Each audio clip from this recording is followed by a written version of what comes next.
Welcome, everybody. Come on Hey in, come y'all. on in. Welcome to the three who see. It's me, your girl Pretty Realist, and Hey, Nakia hey, Dion. And and it's hey, me, Nakia D. On y'all. Hey, and it's hey, the F to the U. I'm a golf too. Call me Tiger Woo. I don't be accepting that shit. I always tell people always say, "Oh, you think you Tiger Woods or Tiger Hood?" I say, "No, I don't like ugly white women." So no, that's not true. oh no. No, no. And your name is, sir? Who you be? What's up, Who you everybody? I'm be? cool. Welcome, y'all. Welcome. Well, so today we're gonna talk about something a little taboo. I wouldn't even say it's taboo, but it kind of really is. We're gonna talk about the black church. Are we allowed to do that? Hey, we are black conservatives. Okay. We already consider coons. We might as well talk I about mean, shit. talk about what we want to talk about at We're this gonna point. talk about what we want to talk about. We're gonna talk about it because they've been out of order lately. Shit, lately. They've been out of order lately. Tell them how they been out of order. Let me go get my tea. And they gonna tell. We're gonna let Nakia tell them how they been out of order, Nakia, because see, you are a woman of God. I am a woman of God. You are a woman of God. You know your Bible. You pick that Bible up. Tell them how they been out of order. I'm gonna be right back, y'all. Let me go get my tea because it's brewing. Okay. Okay. So I was raised in the church like most Black people are. My grandma had 16 kids. And out of those 16, I would say at least 11 of them hold some kind of office in the church. They're either pastors or Sunday school teachers or something. I too have been a Sunday school teacher and a youth pastor and all of that. But the Black church ain't the same church that it used to be. It used to be a place where we would go to draw strength as saints of God. It was very holy. Nowadays, you will see fishnet stockings and mini skirts with some weave and butterfly eyelashes all on the first lady. We didn't do that back in the day. Back in the day, the Black church was very, very straight.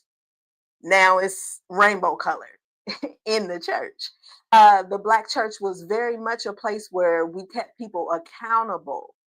If you messed up, you got sat down in the Black church. You got called to the carpet so that you could be checked about yourself in the Black church. It was a place where the community went to not only for strength, but for safety, for security. It was a place that we went to learn of God, to be more Christ like. Now it's pretty much a place where we go to gossip, where we go to be cute, where we go to get some money. It's mostly about skin and flesh now. The Black church is all about Black people this and Black people that. They preach more about Black people than they do about Jesus, unless they talking about Jesus was Black. Well, I'm sorry. I'm sorry. I gotta take my eyelashes off. My bad. I don't got time because I'm sitting here wondering, like, what is going What did you do it? What did you do it? on? Yeah, it has changed. It is not the same entity that it was back in the day. So, fool, you don't talk a lot about church. Do you go to church? Nope. Why? Catholic school from kindergarten to eighth grade. I'm good. I'm retired. That's enough for me. I'm straight. Why do you think that? Why is And it? the funny thing about this, and it show you how bold I am, and I always tell you I don't give a fuck. I don't care what church I go to, the times that I went afterwards, I'm going to sleep.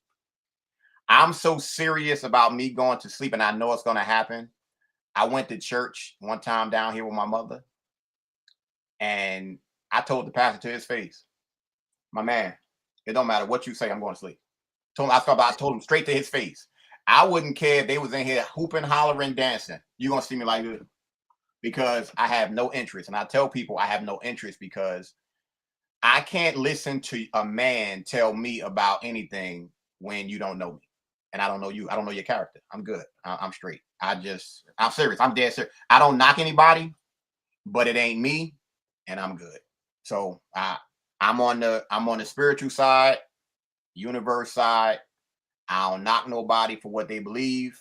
All I can say is I'm straight. And my biggest thing is I don't push what I believe on you. Respect me and do the same exact thing, and we are good.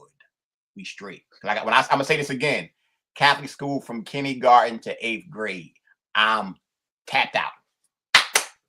So were you raised Catholic? Was your mom and them Catholic? I was. The church has never been. It's never been like that with me. So I was never. I went to church on Easter. That was about it. But it's never been like that. Plus, it probably wouldn't have been good because of the way that I am.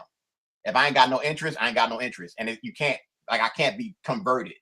And if that would have happened like with a preacher or something, I probably would have cussed them out. So it probably wouldn't have been good. That's why I said it's good. It's good. It's good that it played out the way that it did. What I've about been your to a family? Catholic church before. Huh? I would, it's fun. We was talking about Catholic churches, me and Babe, and I went to a Catholic church. Funny story. My cousin, she was Catholic. Well, she is Catholic. Her grandmother was, and we used to go to her Catholic church if I didn't go with my mom. And they gave out communion, and I took the communion and I put it in my pocket. I was gonna take it to my mama and share it with her because it was so big. I was like, why is it so big? Because at black churches, they only give you the oyster crackers and the juice. My little chunky ass. That was my favorite time to go to church. I want some juicy crackers. No.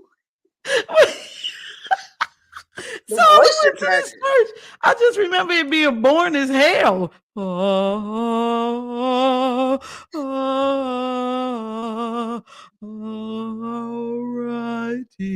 then. Y'all know I was in Catholic school in the heart of the fucking hood. I'm talking about heart. So you went to a hood Catholic school? My school. I'm gonna put it like this. I'm being real with you. The next to our school was a building, apartment building. People used to get high in there, and I think they found a body on top of the building one time. Something like that's what I'm saying. Like when I tell y'all, I mean, you from Columbus, you from Indianapolis. I'm from Newark, New Jersey. Hood is hood. It don't matter. But the school, where the school was, like, let's just say 10 blocks down the street was like the hardest block, the shortest, hardest block, I think, in the world. The block can't be no longer than from my house to like down the street. And people was getting murked all the time. I'm like, nah, whatever. Wow. What I'll say about the church, and I don't know the exact time that it changed. I know back in the day, something happened with the way the laws would change. Whatever nonprofit, whatever, it used to be a different way. That's why the 501c came in. Yeah, whenever that shit changed is when the government got involved. But before then, that's when they was doing what the fuck they needed to do and shit was real. But once that happened, nope. This shit shift. It was a shift. And I wouldn't be surprised if that's really when the politics kicked in. When the church and state shit was. Yeah. Well, remember I told y'all that's why I had fell into that rabbit hole with black communism, because that is one of the things that really shifted the black church. And I found it interesting that along the time that black people started getting into black communism was along the time that we started wanting to be Democrat. Because, before the 20s, we were not Democrat. Right. But because they were so interested in what the New Deal was bringing to the table, black people started feeling like that Republicans kind of turned their back on them. And they was like, okay, well, we want a little piece of this New Deal right here. So maybe we need to go ahead and start shifting towards them. And that included black churches, because as we said earlier, the black church was the backbone of the community. It was. If you got family that's from the South, 9 times out of 10, your family had a church. They had their own church. Back then, you didn't need no big building. You could get a shed and call it the spiritual house. Yeah. But now you got churches. Like I thought I was so throwed off when I lived in Georgia, because I used to stay by Old National Highway. Creflo Dollar's church is 3 blocks long. 3 Wow. blocks long. Not only do he have a church, he has a community center that's empty. It's a studio that's empty. Then if you move, people were literally parking 3 blocks up the street to get to Creflo Dollar's church. And all the while his church was right there. And if anybody from Georgia, they know what I'm talking about. Prostitution, poverty, drug use, killings was all around that area. Old National Highway was a hub for prostitution and all of that stuff. So it's like I was just like, so why don't you have like a shelter, a community center for kids over here? Why don't you have like a soup kitchen, something? Y'all don't have anything where you're giving back to the community. And then when you give back to the community, you feel as if you gotta publicize it. You just gotta put it online. You gotta put it on social media. We don't even be seeing black people black pastors out here when these kids getting killed. Yeah. Not only that, but it ain't no power. It used to be once upon a time, we would straighten up when we walked past the church. We would, even if we weren't in the church, we still had respect for the church. We had respect for these pastors. There's no respect for them now because they're not respectable people anymore. Like Creflo Dollar, like they pretty much knew he was about the money, and them prostitutes was probably like, he might shoot us some, so we ain't gonna worry about it. There was no respect, no call to holiness that you usually had from a person who called themselves a man of God back in the day. This is true. This is true. I'm just trying to find out. So it looks like that like when the 501c came into play. Because that book, Color, Communism, and Common Sense, that came out in I think 56 or 58, where he talked about how the black church, black pastors were actually, being infiltrated and flown to Moscow to be trained as communists, and then they would bring it back to the congregation. Wow. And bring it back to the community. Now, 501c's, it says that in 1934, Congress first amended the tax code to prohibit tax-exempt entities from lobbying as a substantial part of their activities.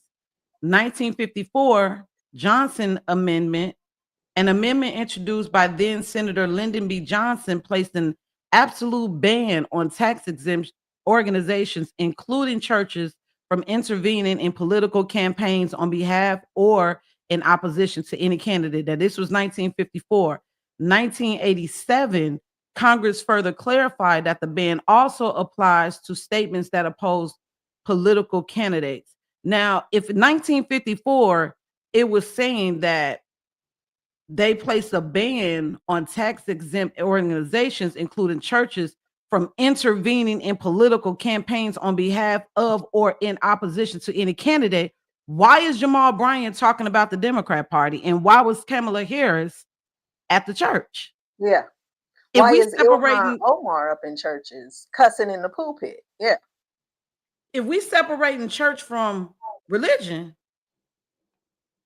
that's against Lyndon B. Johnson. It's pretty much like the father of modern Democrat Party. He's the father of it. If we know that Andrew Jackson is the father of the Democrat Party historically, because at first we had a whole one-party system. It wasn't always 2 parties. Yeah. But as far as the 19th century and the 20th century, we'll say that Lyndon B. Johnson is the start of this new wave of Democrats. The one that's more Marxistic, that's more into Marxism, communism, but y'all not supposed to be doing that. So how is that even legal? Yeah. Wait a Why minute. are you tax exempt? Wait a minute. This is something to look into. Yeah, isn't it? No, not that. I'm thinking when it comes to what you just said, they really only infiltrated the black church. It They was did. it wasn't the other churches, other groups. They literally strategically only stepped in with the black church, and that's when you saw a shift. They left everybody alone because everybody else like, man, the fuck out of here. We doing our shit or whatever. They was getting money anyway.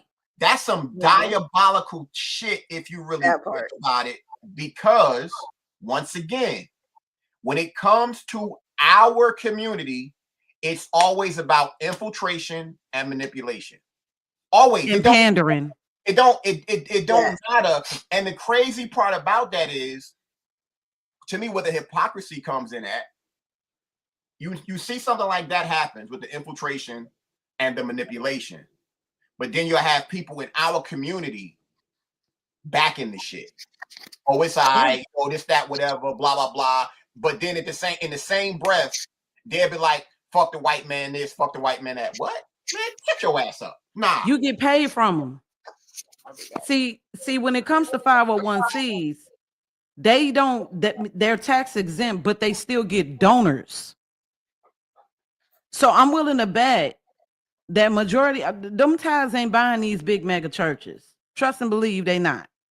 They're getting donors from other people, from other places that are giving them the money to build these huge mega churches, to have these private jets, these $1 million houses, while their flock is poor and or barely making it. You know what I'm saying? We still have those, the small storefront house churches. I have a friend whose mom actually has a church in the house, and those, in my opinion, are the best places because they fund their own church. I respect a church that funds themselves. That's small, that's community. Everybody know everybody. That's the church that I come from.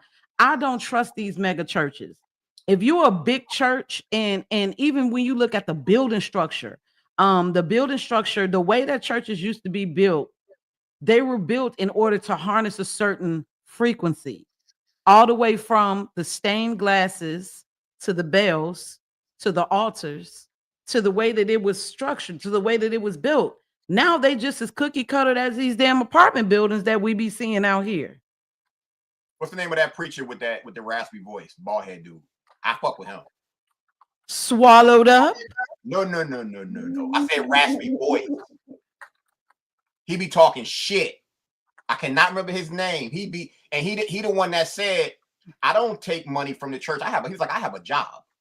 Oh, I know who you're talking about. The one who be having to do co-sign for him. Yes, that nigga is my. I know. Yeah, I know who you're talking about. Like, I told people this. I told my cousin, and that dude. I go to that church. I would too. Because that's, for me, that's entertaining. And I'll be wanting to say, I'm like, tell them again. I'll be like, tell them again. Because they ain't listening.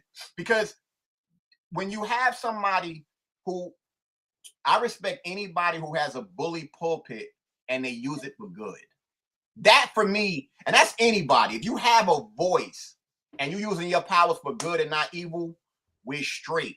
What I don't like, and because I know for me, I don't take advantage of people. I don't. Right.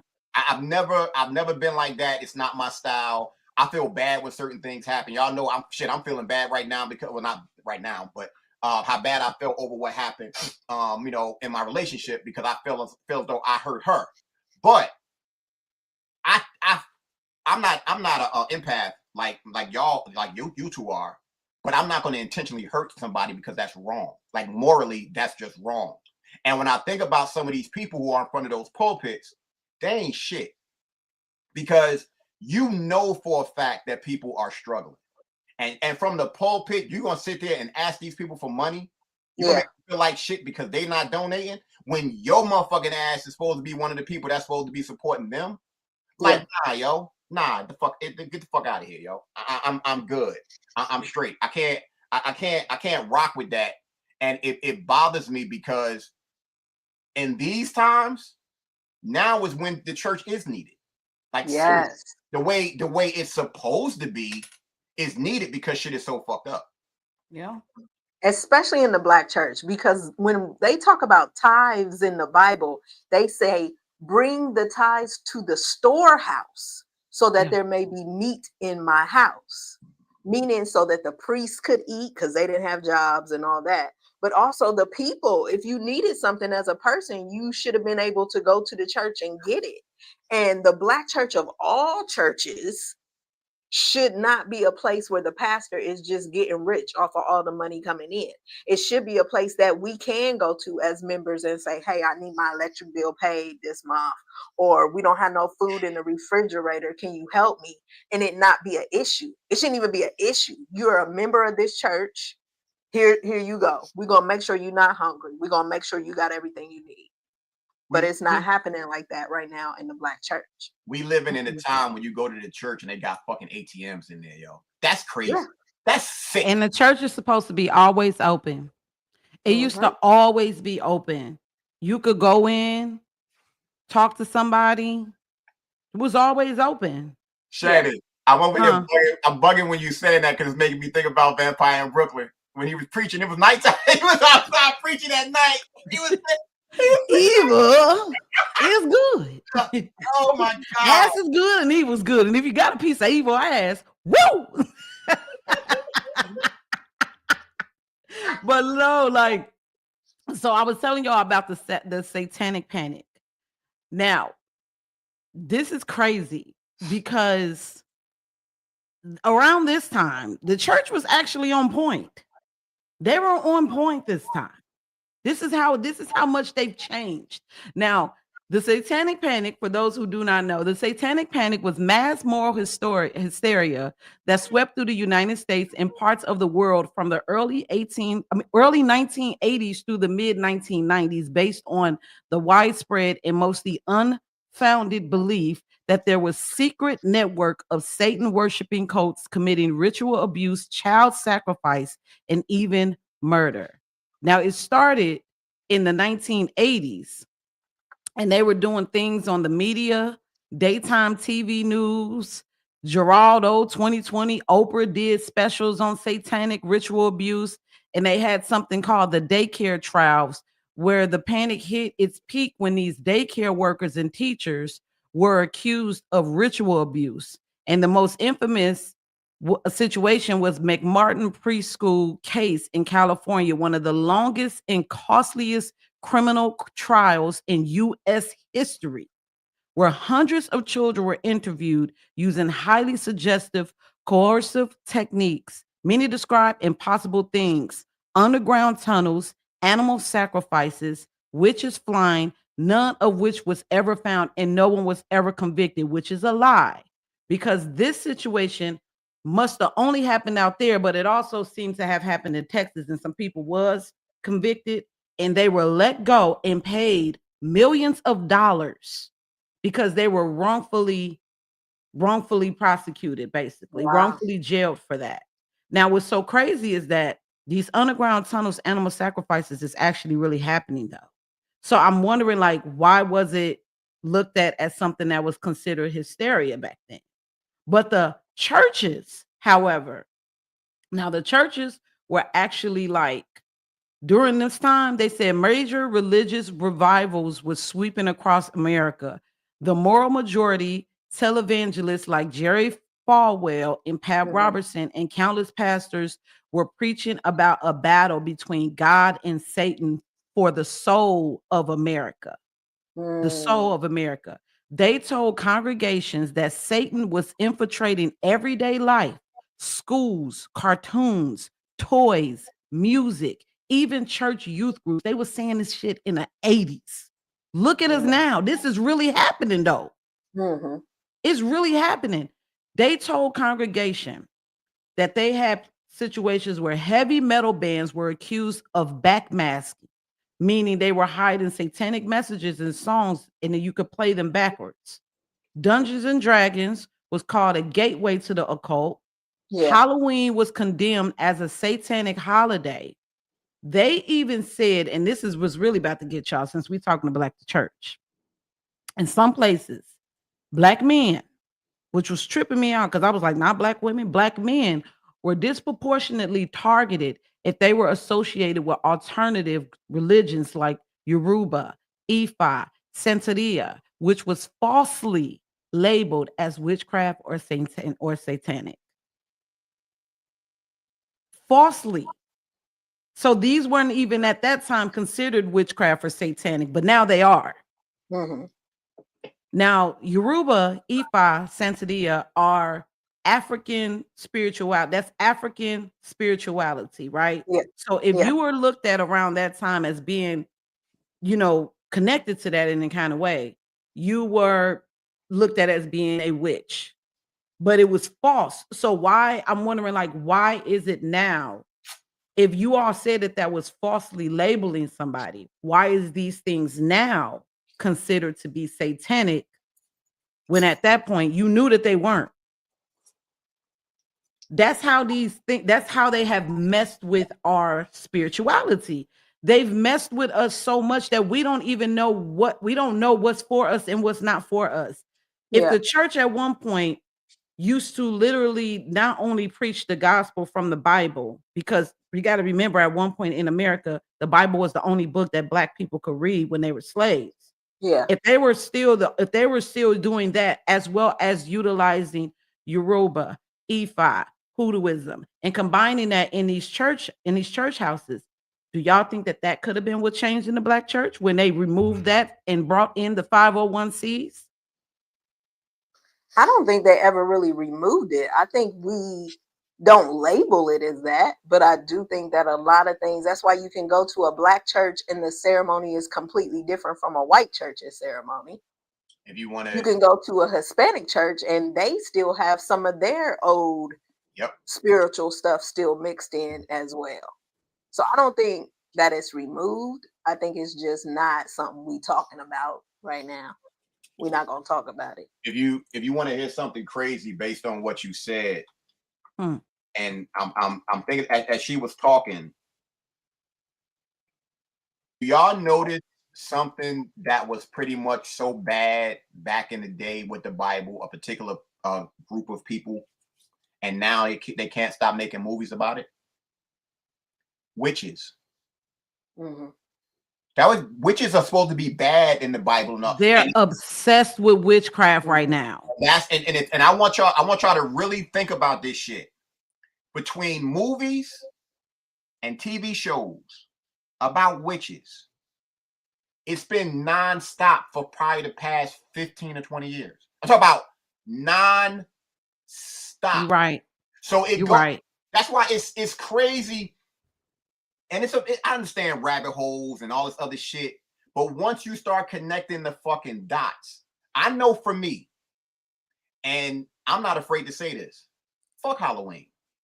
Because I'm not dressing up, I'm not doing none of that shit because of I'm good. Like I'm good. I understand, if you ain't dressing up like, we could dress up like the cats from Sinners and all that, just have a Sinners theme. I'm not doing that shit. I'm not, and I say that more so if it's a party, not around Halloween, that's different. I've been saying this for years.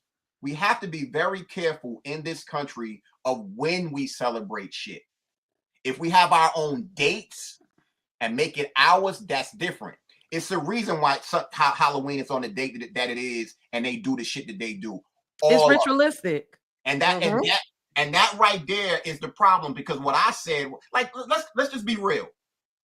These motherfuckers telling us that New Year's on January 1st when it's fucking freezing and the bears out there hibernating.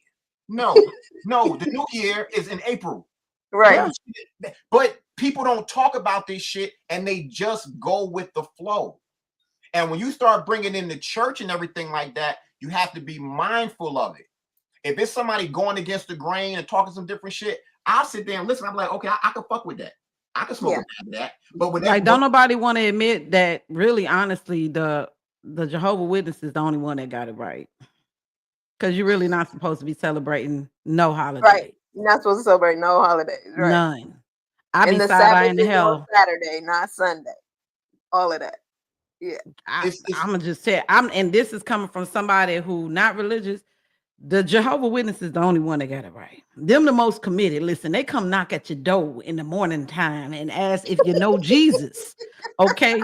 If you know Okay. Jehovah, because I'm here to tell you, they're gonna leave you with a pamphlet, honey. They willing to come in. Jehovah Witnesses are about that life. Yeah. But the thing is this: when it comes to Halloween, I feel like adults hijacked Halloween from the kids. They have. They've hijacked it. I be seeing more adults dress up than I see kids dress up nowadays. Mhm. And Mhm. then we have so many idiots out here who are willing to poison the candy. I saw somebody talking about, oh, well, this is really cool. I'm gonna take a Brussels sprout and wrap it in a candy I saw that wrapper shit. I and give saw it that to a shit kid. yesterday. It was I saw that funny, shit. but you're an idiot, sir. That's not You're an cool. idiot. You don't know what kid is allergic to Brussels sprouts. Exactly. Hey, look, I'm gonna give dude the benefit of the doubt. I would, if I was a kid, I would have rather gotten home, especially if we ain't had no motherfucking food, and had a handful of Brussels sprouts. Then they talked about when we was kids when they said the fucking adults was injecting the injecting the candy. Yeah. I remember those days, and it's once again when we think about how commercialized everything is, and that commercialization, if that's even a word, it has infiltrated everything. Everything. I am so tired. I'm It's like, tired of y'all asking for my money. yes, and when you like, let's just be real. And Shannon, you was here. You was here in fucking Atlanta with Publix and the supermarkets. As Yes. soon as one holiday is over, Yep. within 1 week, the new shit is already out in the motherfuckers. And I was like, what the fuck? Yeah. Jesus Christ, yo. And it's It's all Everything's commercialized. for sale. no, you know what? But you know what? This is where the shit get funky. It's the reason why the adults have hijacked the shit. Because now things are not the same. Kids are not watching TV anymore. Remember, they got us with the commercials. Mm-hmm. That's not happening now. So they have to get the adults, which in turn gets the motherfucking kids. That's the No, flip. that just give the adults another reason to get high, drunk, and dressed like whores. Exactly. Yeah, I was never allowed to celebrate Halloween as a kid. I don't celebrate Halloween now, so it's no big thing I to me. celebrated when I was a kid. I don't Yeah. buy candy no more because that shit is high as hell. The candy high. And then half the time I like lately, the last year or so, I haven't even been seeing nobody trick or treating like that. Like COVID really changed trick or treating. I really Mhm. think that COVID really changed it. But on top of that, like I said, it be mostly adults that I be seeing online that be celebrating Halloween, going to Halloween parties. Um, right now it's just too dangerous to be in any crowds. I don't want to be around y'all. And then like No. nowadays, like it's real life demons out here. I don't want to hang out in outside. Who love that day? Man, Who listen, absolutely love that day? they love I that am day. not They trying gonna to be be hanging out listen. with the demons. I live by crackheads. It's liable to be Thriller in the street. They gonna be outside Thriller dancing and all. You said something. I love it. You said something a few seconds ago, and I hate the fact that it seems as if so many people have just glossed over that shit. They don't realize what 2020 did to this motherfucking country. They don't. 2020 played a major hand in a lot of the bullshit that we see now. And I'm saying that because with me, y'all should have seen me when they was telling motherfuckers to stay in the house and all that shit. I was like, I'm a grown ass man. Ain't no way. And Shan, I don't know if you were still here. When that shit happened, I was there. remember 285 wasn't no motherfucking traffic. I was like, oh shit, it's real. These motherfucking people are really staying in the house. I ain't had no car. Oh well, It was hell on wheels. I ain't had no car. I was out. Marta was on some baby back bullshit during COVID. I They was went out. from having 64. Marta went from having like 100 plus routes to having like 20. So like I was living in Airbnbs around that time. So I made sure strategically, by the grace of God, I'm telling you, that I had the money to be able to pay for, like, I'm too bougie to be sleeping in no shelter. I'm not gonna sleep, like, even homeless. I was a bougie homeless person. I wasn't sleeping in no shelter. I wasn't sleeping on no street. I made sure, look, I worked my ass off. Look, if I got to give plasma, I'm gonna make sure I got a place to stay and I got food to eat. So I was making sure wherever I stayed at, when it came to Airbnb, that I was near a MARTA station, that it was in walking distance. I, like, when COVID came, I had to be in walking distance to a MARTA station, because I could literally walk outside of my wherever I was staying at, and it'll be a bus stop right there, but I couldn't get on it because, like, for one, they were only letting they were not letting nobody in the first half of the bus. So they had that like taped off, and you only could get in the back. So only certain amount of people, like, they was only letting like 7 or 8 people on the buses at a time. So I used to have to leave work like 3 I used to have to leave like 3 hours early to get to work on time. And I worked way out in Peachtree City. And I don't know if Damn. you know this fool. Yes, I used to work all the way out there at Firebirds. So I used to have to catch, that means if I'm in downtown Atlanta, I gotta catch the MARTA train all the way to the last stop. The last stop is Dunwoody. So I used to have to catch the MARTA train where I was at. If that means if I was in 5 Points, if I was in West End, don't matter. I used to have to catch the train all the way there. Wait until the Peachtree bus came, because no MARTA train, MARTA bus didn't used to go to Peachtree. Well, it still don't. Still don't. No, I had to wait for the Gwinnett Transit bus to come and pick me up, and then take that all the way to Firebirds. And they used to end their route at 8 o'clock at night. So I'm working at a restaurant that closes at 1. If I was not out of there by a certain time, I used to have to pay for an Uber and take it all the way to Dunwoody and catch a train. It was crazy. After that, I was like, yo, you know what?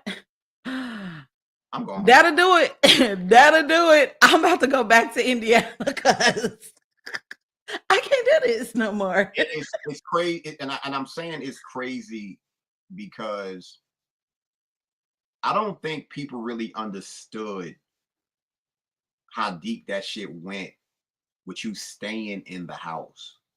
Like, you're literally staying in the house with no interaction of people, and you turn, like, that time turned social butterflies into introverts. That's crazy. It's literally crazy when you think about it. Now, mind you, on one end, it's cool. That way you eliminated a lot of the bullshit people you was dealing with in your life. But between what I just said, between family separation, literally family people not wanting to fuck with you because you ain't do it, and it tricked people into not wanting to be around people. Like, just, I don't want to be around nobody. That is me. Me. Listen, me being an artist, I used to always be around people. I was in the clubs, I was in the streets all the time. But what I think a lot of people also went through when it came to COVID is if you were in a relationship and it was already like not the best relationship, it forced you to be with that person. So, like, I think like a lot of people were like really going through abuse around that time. Like, I know for sure I was one of those people. I was in an abusive relationship with someone who was not working. I was working, but he wasn't. Like, he was working in construction. They couldn't work during that time because of COVID. So he's watching me work and drinking, and we were literally having altercations at these Airbnbs. We've been kicked out of a few of them because of the altercations. So I was forced to be with this person. And after a while, that's when I was just like, you know what? Nah. I got a question for both of y'all real quick. What's up? During that time, which one you think was on the higher level? breakup / divorce or babies? Which one? Babies. Which one about you, the kid? Which one you think was higher? You muted. I don't know how You muted. You muted. hear you. Yeah. Oh shit. Her battery done died. Oh shit. She's pushing buttons. Cause see, with you saying that, I heard some stories where it was like people was together and now they forced to be in the house together. They don't like each other. No, because you got to be around this person all day long, every single day.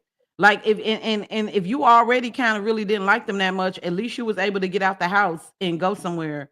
Or if you worked, if y'all both worked outside of the house, y'all could at least have a break. But during COVID, you were forced to be in that person's space every single day. And whatever you didn't like about that person, it just intensified. If there was children who were being abused and they were stuck in the house with their abusers, they were being abused even more. um I was hearing a lot about that. So like I think COVID, it definitely brought upon a lot of divorces. It brought upon a lot of split ups, a lot of breakups. And if you was in the house, it definitely Can y'all brought hear me upon, now? yeah, we hear you. It definitely brought on some babies. A lot of people had babies around that time. And a lot of them babies, some people say some of them babies was born with their eyes wide open, like, bitch, put me back in. I don't want to be here for this shit. I had said that during that time, it could have birthed a movement, but people didn't take advantage of it because y'all know how they were saying that you was gonna be you had to do the schooling from Zoom and all of that bullshit, and people talk about, well, I would rather homeschool my child, but they couldn't do that shit because they don't know the curriculum, and this I don't know how it is in Columbus, but I know how it is here. You have a lot of cul-de-sacs here. You have a lot of cul-de-sacs. You have a lot of communities. And I was like, it was the perfect opportunity for retired teachers to come up because they could have had their garages open and the kids could have went from fucking garage to garage. They could have been taught, could have went home to go get something to eat, this, that, whatever, blah, blah, blah. And it would have been perfect because teachers, they look for something like that. And that would have been a great bartering system / quid pro quo. And it wouldn't have been that expensive if they would have did that shit. But cats wasn't thinking that way because once again, they fucked these people up. Because I think the kids would have learned better like that than that Zoom. I know y'all saw some of them videos from them Zooms. Them shits was funny as hell. Them shits was funny as hell. Between the teachers wilding out, the kids not giving a fuck, the kids sleeping, the fucking teachers farting on camera, blaming the kids, and they're like, nah, all our mics was on mute. I was like, oh shit. It was a teacher that farted. That shit was comedy. It was straight fucking comedy. But to circle all the way back, even think about what happened with the church. That shit opened up a lot of people's eyes. They ain't want to go to church no more. I'm good. Nah, hell no. I ain't got to go into that building. Nah, yo, I'm straight. Nah, they full of shit. They asking for money online. Nah, yo, I'm just not gonna go. Damn. My mama made me miserable when it comes to church because like I had to move in with her. You know what I mean? Until I like got back on my feet. And she used to be in her prayer line at 6 in the motherfucking morning. Loud. 6 in the morning, bitch? What are you doing? Girl, you don't go to sleep with that shit. 6 in the morning. 6 in the morning, you downstairs in the basement, prayer line, loud. So like I used to be upstairs mad. Like I used to be upstairs pissed. Like, Jesus forgive me, but I'm sorry. Like, I want to go to sleep. Yeah, the church situation with the C word was serious. It was serious. They were not letting people come together. Now, my mom's church was like, we rebuke that in the name of Jesus and ain't nobody getting sick. We don't care. And they were still gathering together. They were not playing with COVID and nobody in the church got sick. Their pastor prayed over them And I was there that day too. And he handed out these little red cloths to everybody. And he was like, "We are covered in the blood of Jesus. Ain't nobody getting sick." Nobody got sick in that church. Uh, I was not afraid at all the whole time. I did not get the jab. I didn't get none of that because I was not afraid. And I was rebellious. I was one of those people, they'd be like, "You got to wear a mask." And I would wear it up here. I'd be like, "I'm wearing it. You didn't say I had to put it over my mouth." I would wear it off to the side. I would have a hole cut in it. I didn't care. I did not like it. I was not going along with none of the stuff because none of it made sense. The only thing I hated, and I like, it really bothers me. During that time, my cousin died, and just one of my cousins, my older cousin, like my cousin and my mother, they're around the same age. They was like brother and sister, but that was her nephew. He died, and it happened in Jersey. And I told my mother, I'm not going. I'm not dealing with them telling me I got to put a mask on. I'm not dealing with none of the bullshit of what Jersey got to offer, because if I go, I'm gonna go to fuck off and I'm gonna fuck somebody up. You go. I'm good. And then my uncle died, and that shit happened in Baltimore. And when that happened in Baltimore, once again, it was around the same time. And because of my uncle's influence in Baltimore and everything like that, like, I ain't have to deal with none of, like, I wasn't putting nothing on. But that time was bad for me because of those two people in my life. Like, I lost my two, like, my mentors to a certain extent, like the two men I really looked up to. And that shit was hard because of what they did. Like, I had to deal with that. But that's not touching what they did to the older people in the old folks home, and people can't go see their mothers and fathers and Right. shit like that. Oh, and I got a story for y'all with that one. My mother ended up having an incident. I'm not even gonna say the word, but she had an incident. And when I came back here to Georgia, after a couple weeks, they told me I had to put a mask on to go back and see my mother at this little, it was like a rehab spot or whatever. So I went back there. Y'all know me. I signed in, walked my monkey ass back. I'm not putting no motherfucking mask on. Basically, the fuck alone. Then the lady came in. Well, you're gonna have to leave and this, that, whatever. But see, I know the game. If I don't leave, then I'm trespassing. So I know where it can go. So as soon as I left, I contacted the owner of the motherfucking nursing home and said, "You cannot deny me from seeing my mother. Y'all can request me to put a mask on my face. You can't require me to do shit. I'm going to see her, and you're not going to stop that shit." And I came back the next day. The problem was fixed. And that lady at the desk, she ain't like that shit, but basically, the fuck out of here. Like, and see, I say that to say, it takes somebody like me to do that. It wasn't enough people that did that during that time. You wouldn't have had those problems. Right. We, us three, we understand this. Human touch means something. Right. You got older people, they need those hugs. You can't be looking at them through no fucking glass and Right. shit like that. And that shit like that will kill, like, it really would kill somebody, and it did. And they don't give a fuck. And enough people didn't step up to say, nah, no. That's all it took for people to say no. Nah, I'm not doing that. And I'm looking at motherfuckers like, are you serious? Because Eddie Griffin, when I meet him again, I met him once before. I meet that, I'm gonna shake his hand. He said, "Wait a minute, y'all telling me to put on a mask to prevent me from getting sick, but if I fart, you can smell my fart through that mask." I was like, "That's some science for your ass." He's right. The fuck is that mask gonna do? Right. But they was pushing that shit like it was the end all be all, and people was believing that shit. Jermaine Shannon, a political agitator, his mother was wearing a mask in the house by herself. By herself. That's crazy. That's crazy. People in cars by themselves with a mask on. It was unbelievable. But the kid, at least in the car, you may get out and be around somebody. She lived by herself and was wearing a mask. What the fuck? What the fuck? But this is so crazy is how they really got us. Like, the same place that supposedly this came from, were the ones administering the mask. Yeah. They were selling us the shit. Yeah. They were selling us the mask. They were Mhm. selling us the oxygen mask. Taking notes. They was They were selling us the damn hand sanitizer. Yes. And if an y'all, experiment. like when I tell y'all I was so deep into this shit, if y'all probably seen the video, it's a doctor named Dr. Christina Parks.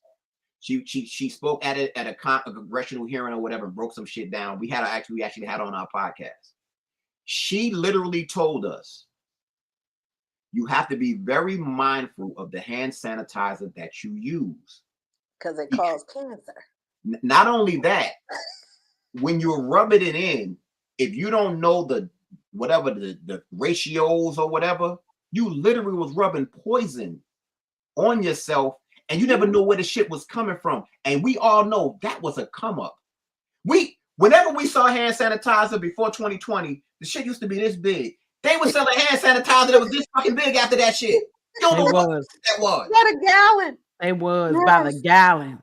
Yes. I had the coldest mask though, like because like I those like cloth masks, those cloth masks was like messing up my face. Like I was getting rashes and stuff like that. And I'm very particular about my skin. Like this is premeditated. Like this was tearing my skin up. So I had a clear mask. It went around my face, but you could see my face, you could see my smile and stuff. So I go into the store. People were so excited to see me because like they was like, yo, we ain't see nobody with no face. We ain't see nobody smile or nothing. I was getting, hey, how you doing? I was doing first I had one that went over my whole face. It went over my whole head. And then I had one that went just around my face. I think I still got that mask too. It's ashy as hell. But yeah, I got one of those and it helped me from like not being able to getting breakouts and stuff like that. And yeah, that was too crazy.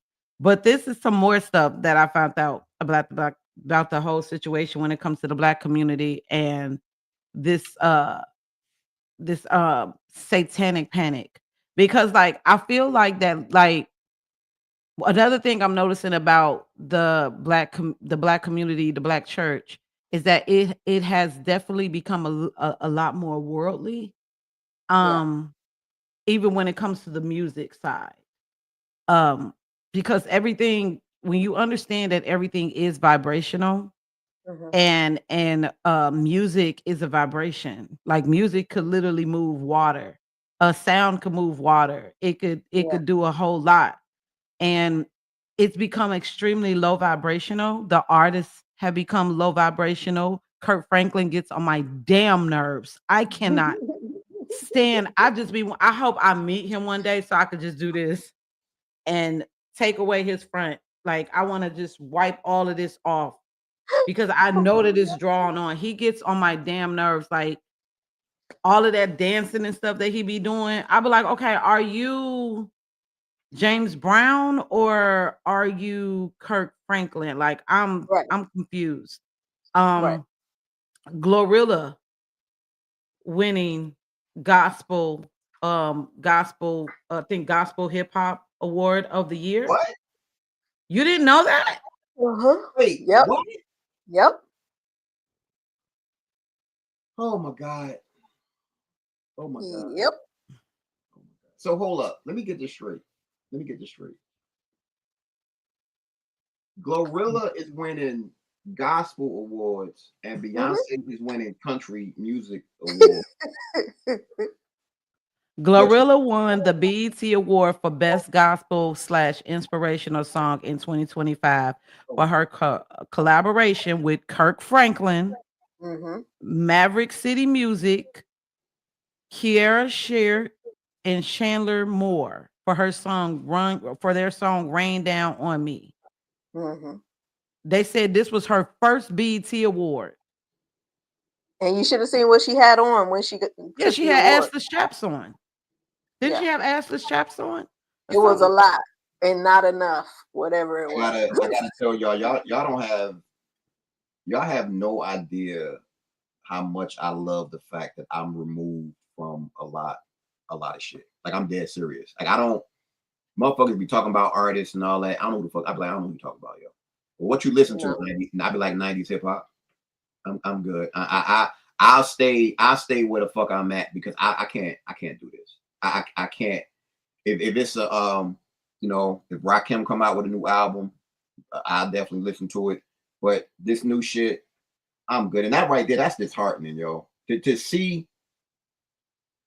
I know what Biggie said he wanted to do with Lil Kim, and he was a visionary when it came to music. I don't think he understand what he motherfucking created. The remnants of what Lil Kim was / Foxy Brown, Jesus Christ. But here's the thing. The thing is this. It's been sexy music. Black women have been overly sexualized in music since the 30s. The 30s. Seriously, they have. I heard it. I heard somebody named Lucille Ball. I know what you know what you're talking Lucille Ball. Let's start there. She's the original. Okay?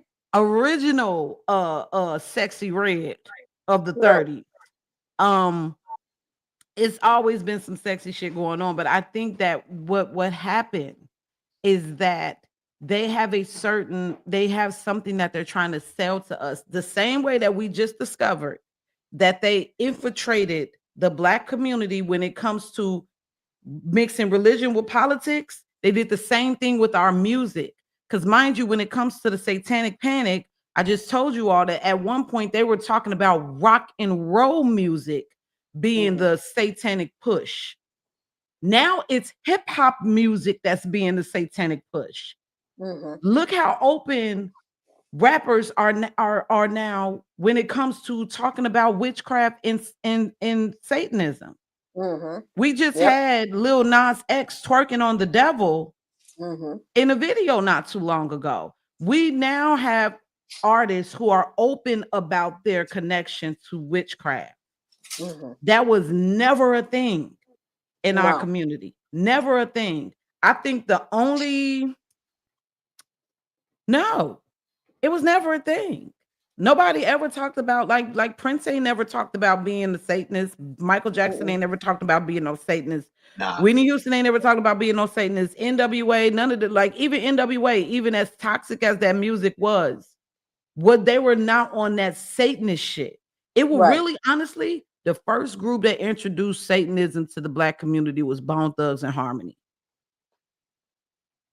Bone Thugs and Harmony was the first group that really actually introduced Satanism to the Black community, because didn't nobody know anything about that. Nobody knew anything about a Ouija board.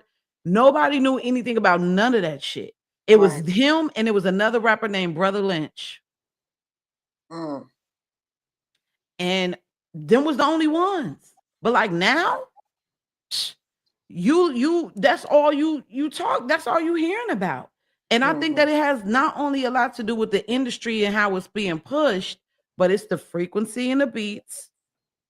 It's the things that's being talked and manifested in reality. Yeah. The wigs, the drugs, all of it. They want you to be over sexual. They want you to be baby mama, baby daddy, be a drug addict, sip on some syrup, do some cocaine, pop some pills, kill some people, and feminine ass men and masculine ass women. Yeah. That's hip hop right now. And as somebody who's a hip hop, head, it pisses me off, because when I see people like, I'm sorry, when I see people like Cardi B and stuff like that, that shit irks me. I can't stand it. Can't stand it. That's when I knew I was too old for hip hop. It was time to turn the station to the country music station, because that Red Bottom, whatever her little song is, Red like, what is this? Red Bottom. Bloody shoes. Bloody shoes. I said, Bodak oh my Yellow. goodness. She said the Red Bottom. It's time to go. It's time to go. I straight turned my radio station that day. The first time I heard Cardi B. Really? The I first like time some I of heard her early songs, but like I I don't like what's going on right now. You know what I'm saying? I think that's another thing that's making like life so much harder for everybody is we really don't have no good music. You Yeah, gotta like go back. Like yeah, you gotta go back to old music now because you know, and y'all from the 70s, you know what I mean? No matter how hard times were for you all, or how much y'all saw, y'all had good ass music. we You had could put a good music. vinyl. Yes. We had uplifting music. We had music everybody could jam to. The kids in the house, grandma in the house, we all having a cookout. Everybody was cool with the music on. The same Yeah. music. It's Grandma the wasn't same walking thing. away like, oh, you cussing too much. We wasn't telling the kids, you gotta, well, now they don't tell the kids they gotta No, leave. now You they could don't have tell all them. kinds of nasty music on, and the kids, they just be twerking with it. It's But back in the day, if it was something that was too grown, they would tell us to leave the room as kids. it Not nowadays. sitting here thinking about like sitting here really thinking about that shit. I knew it was gonna be a time like our generation and some of Pretty's generation still got classics. It was a switch in music where y'all not gonna have no shit with people gonna care. Like y'all not gonna have that hit where it's gonna be like that, and they don't have that. They might like the music to be bumping their head, but nah, they don't have what the fuck we had because it was good. It was every generation. It was good, and we the older cats like nah, y'all music ain't nah. We got some hot shit. We had some hot shit. We had some hot Yeah, but shit. because we had a generation of Babyface, R. Kelly, as far as songwriters, like them two motherfuckers alone. Missy, That's what I'm like. Mhm, The shit was crazy Rakim. when you mhm. think about it. But the certain generations, they don't get that. They're not going to have what we have. We got some shit we can listen to that really takes us back because it's real classic, whether it's R&B or whether it's real hip hop. The Yeah. Yeah. R&B is the R&B, but the hip hop, that shit, I'm like, damn, yo. Like Trash. my first tape that I owned on my own was KRS-One. My first album that I owned was it was Missy Super Duper Fly. Yeah. That was my first album that I bought and owned on my own. Super Duper Fly Missy, yes. Missy My Elliott. first album was JJ Fad. I, I thought nothing about no JJ Fad. I just saw a video of Oh them my perform. I just god. saw a video yesterday of them performing they shit. And I heard KRS talking today, like, y'all really don't understand where hip hop came from. He was like, yo, the shit was grimy. They like it's conscious rapping up. Y'all don't, he was like, y'all don't understand where this shit came from. And to think about that shit. And mind you, this shit has been what allegedly 50 fucking years. But see, this the thing though. Wow. This the thing. He don't know where it came from either. That's the thing. They sold us a damn dream when it comes to hip hop. They don't even know where it came from because let them tell it hip hop came from Jamaica and it didn't. It didn't come from Jamaica. It didn't Jamaica come from a fool. Jamaican. Oh, he ain't he So damn sure ain't saying that. yeah, he is. I ain't heard Buster no, Rhymes. I heard Buster say that shit. I ain't heard KRS One say that shit. He did. He did. Him, Buster Rhymes. What's the dude's name that they say is the godfather of hip hop? Grandmaster, not Grandmaster Flash. Not Grandmaster Cool Flash. Kurt. Huh? Cool Cool Herc. Kurt. Yes. Cool Herc. He's not. He not. I don't trust none of them no more because y'all lying. And y'all, along with these females like MC Light, Queen Latifah, all of y'all are frauds, in my opinion. Because what you Really? guys should have done Y'all should have did what Sam Cooke tried to do, but y'all was too scared because Sam Cooke took a risk and he lost his life because of it. Sam Cooke was the first Black record owner. He owned his own business. He owned his own studio and his own masters. And he wanted to build a distribution, because distribution really, it's like that's the golden ticket in music business. If you own your own masters and you own distribution, you could cut out the middleman.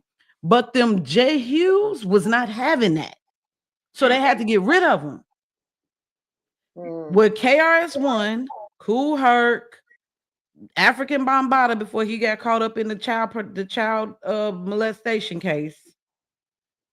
All of y'all people who was the legends of hip hop, y'all should have came together and built y'all own shit. But what y'all did is y'all took hip hop from the hands of the streets and y'all gave it to a bunch of suits that have no idea what the hood talks about, that have no idea what the hood is going through, that don't want to do anything but make money and profit off of the pain of the inner city. And that's another reason why, because into the early 90s, what happened is they literally did, and Crazy Bone talked about this.